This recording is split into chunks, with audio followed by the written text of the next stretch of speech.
All right, so consider this sequence. We start off with 1, and then we're given the recurrence relation, an plus 1 equals 7 minus 5 over an.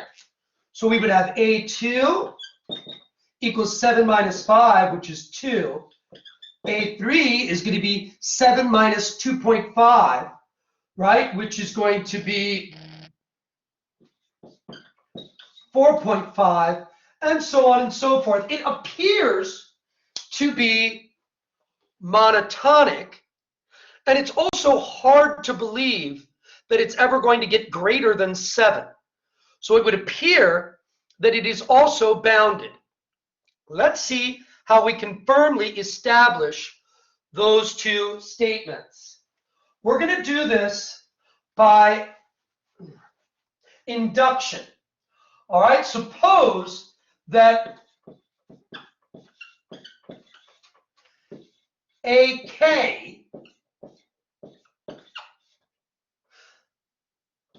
lies between 1 and 7 for some specific value of K. Like, for example, K equals 2. That satisfies our requirement. All right? Now, what I'm going to try to do is reconstruct AK plus 1 using the recurrence relation. All right? So, I need to make 1 over AK. Now, the function y equals 1 over x is a monotonic decreasing function of x for positive x. All right?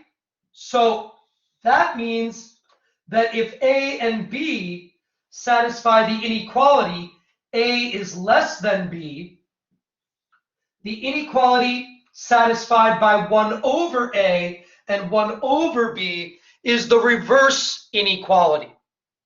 So when I take the reciprocal of the sides of an inequality, I need to reverse the inequality. Okay?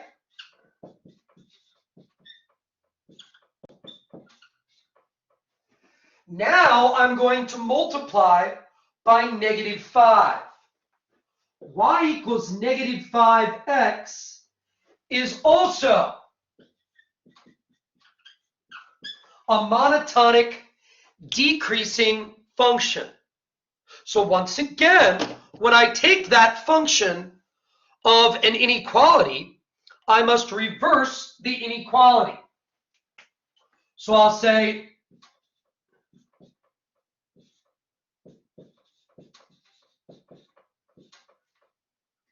oops, I wrote this one wrong. That should be greater than. Anyway, less than, and it's -5 over 7. Now I can add 7 to all 3 sides of this inequality, giving me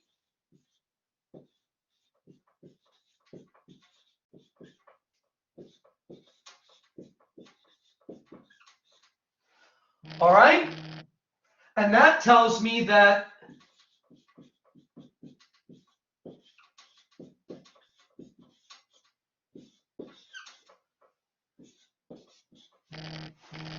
AK plus 1 will satisfy the same inequality that AK did. So since A2 lies between 1 and 7, A3 must lie between 1 and 7. Since A3 now lies between 1 and 7, A4 must lie between 1 and 7. Since A4 lies between 1 and 7, A5 now lies between 1 and 7, and so on and so forth. All right? So that establishes bounded for us. All right? Let's establish monotonic.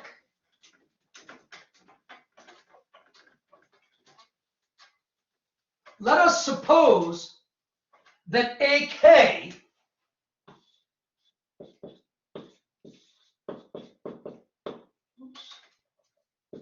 is less than AK plus 1 for some value of k. And now we're going to do exactly the same thing. All right, and we'll find that the reciprocal has us reverse the inequality, and then multiplication by -5 has us reverse the inequality again. So that's going to tell us 7 minus 5 over ak is less than 7 minus 5 over ak plus 1. And that means ak plus 1 is less than ak plus 2. Since A2 is less than A3, that implies that A3 is less than A4, which would imply that A4 is less than A5, and so on and so forth, thereby establishing monotonic. So this sequence has now been firmly established to be both bounded and monotonic. So as we saw, it must converge. All right? Now, if it converges, that means that the elements of the sequence have to get closer and closer and closer together as we go further and further down the sequence. But no matter how far down the sequence we get, they always have to satisfy the recurrence relation, because that defines the sequence. So as they get closer and closer and closer together, we find that the limit has to satisfy L equals 7 minus 5 over L, or L squared minus 7L plus 5 is equal to 0. That means L must equal 7 plus or minus the square root of 49 minus 20 divided by 2. Now that gives me two possibilities. However, one of them, 7 minus the square root of 29 over 2, that's less than 7 minus the square root of 25 over 2, which is 1. It started at 1. It was monotonic increasing. So it can't converge to a number that's less than 1. So that means the only possibility is that it converges to 7 plus the square root of 29 over 2. Okay?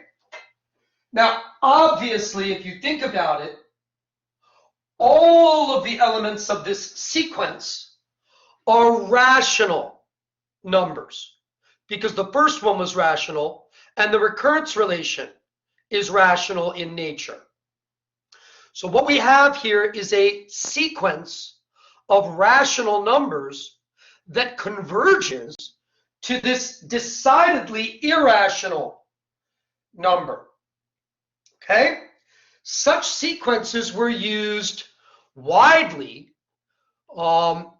in the 19th century and before to estimate the value of irrational numbers, and in fact compute to multiple digits. Square root of 2, the square root of 3, pi, logarithm of 2. All of these things have convergence. Okay? Rational, or a sequence of rational numbers that converges to them, that can therefore be used to compute their values. All right? And that's interesting. But I want to look again at this from a different perspective. So what I'm going to graph here for this sequence given by a recurrence relation is y equals x and y equals 7 minus 5 over x, which is going to look like that.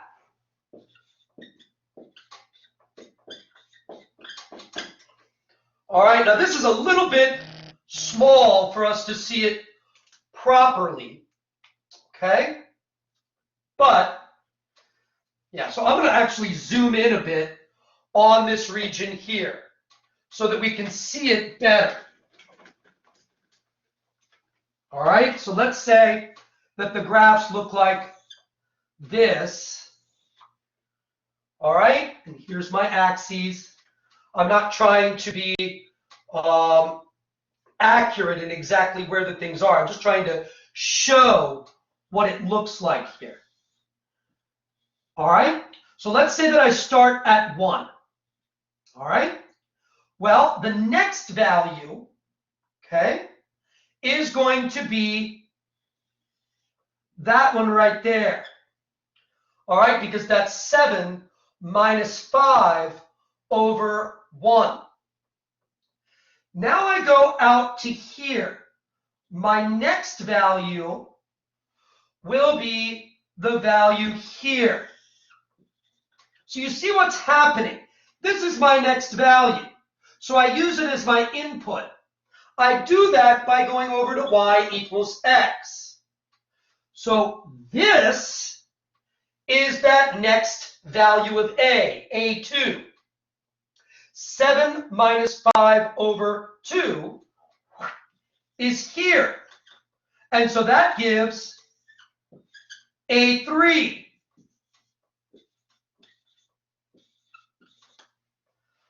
All right?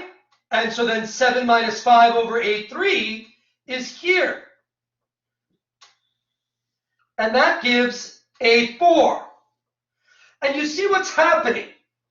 As we come in, it will absolutely converge to that point of intersection between y equals x and y equals 7 minus 5 over x. And you can see here what an accurate graph of those two functions looks like. All right? So you can see here that exactly what we said was happening is going to happen. It's going to come up like that, and then it's just going to converge to that intersection point. Not that one. This one is the unstable one. Here we have a stable fixed point.